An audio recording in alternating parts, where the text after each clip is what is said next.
Hi, I'm going to tell you about indirect cooking on a gas grill.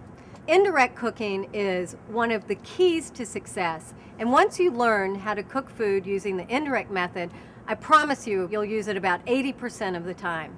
Indirect heat means that there's no heat directly underneath where you place the food. You want to use an indirect heat method for any foods that take 20 minutes or longer to cook. And that's basically your larger cuts of meat, any low and slow cooking, any barbecue. Today we're going to make ribs, and ribs take about an hour and a half to cook, and so we're going to use the indirect method. Number one, you want to always lift the lid of the grill. Number two, you just want to push it in till you hear that igniter, and then whoosh, you'll have a burner lit. You want to repeat this on all the burners because it's very, very important to preheat your grill. Now, your grill is not going to preheat unless you close the lid, as I've just done. This will take about 10 or 15 minutes. You know your grill is preheated when it gets to about 500 degrees inside the cooking box of your grill. At that point, it's time to clean the grill grates. What I have here is a brass bristle cleaning brush. You need to use a brass bristle brush instead of another kind of brush because it's soft on the grates, but it's hard on the grime. And let me show you how you do it. Basically, you just go through the grates and take off any food that's been burned off.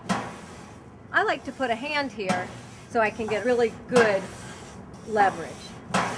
I've got 6 burners here. So what I've done is I've turned the outer 2 burners to a medium-low. I've turned these burners completely off, and then the other outer 2 burners I've turned to medium-low. That will give me a nice, even, convected heat that's going to rotate around my ribs. So let's go ahead and put the ribs over the burners that we've turned off.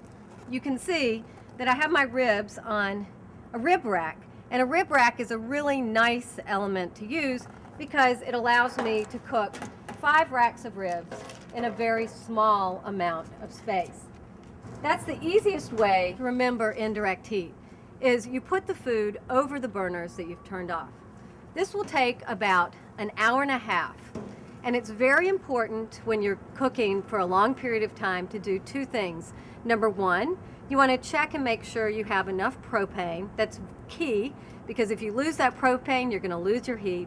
And number 2, indirect cooking is a no-peak cooking method.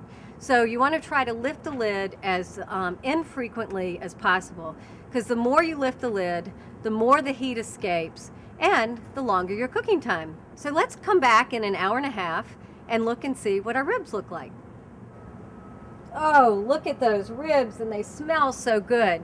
I think they're just about done. They need maybe another 15 or 20 minutes to cook, and then they'll be perfect. So if you like to use barbecue sauce, this is the time to put the barbecue sauce on the ribs.